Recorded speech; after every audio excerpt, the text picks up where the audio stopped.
Hi, welcome to week 2 of our learning. This week, it's important that you check in with the group you signed up for.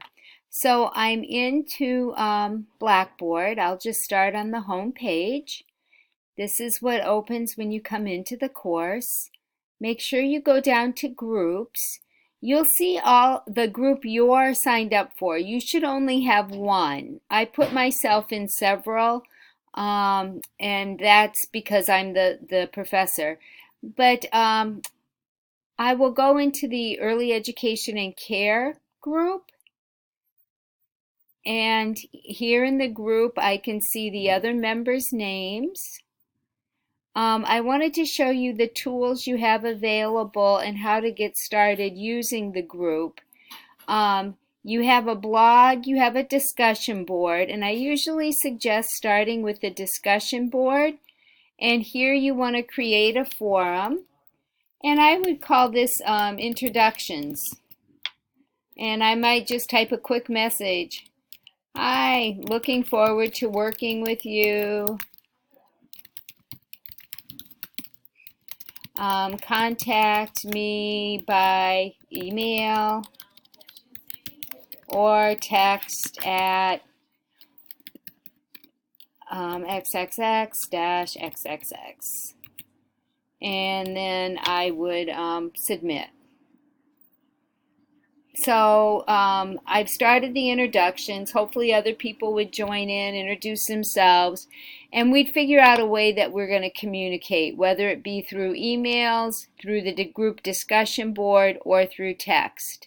So if I go back here, one of the things I can do within this group is exchange files. It kind of is like Google Documents.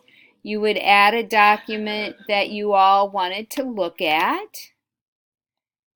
And of course my people down the hall are talking loudly.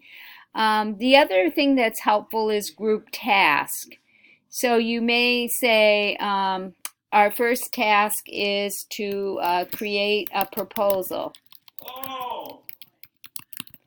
And task options, it's a high priority and it is due on the 28th.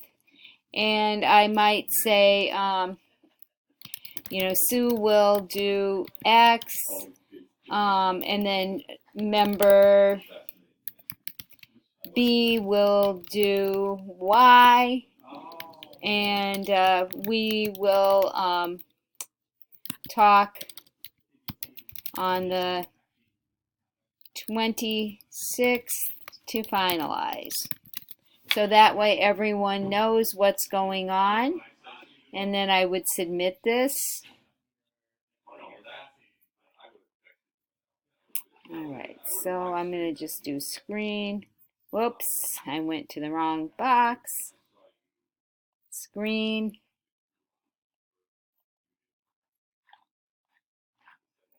Submit. And here would be my priority. It hasn't been started.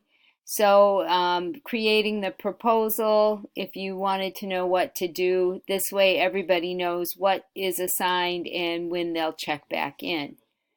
So those are just a few of the tools, and you need to start working on your proposal 1, which is what you will submit. Here's the rubric. Here's the directions on what you need to do.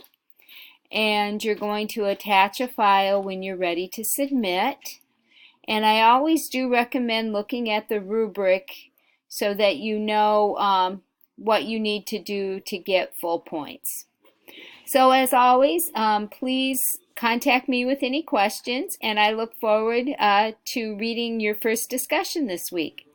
Have a great week. Bye.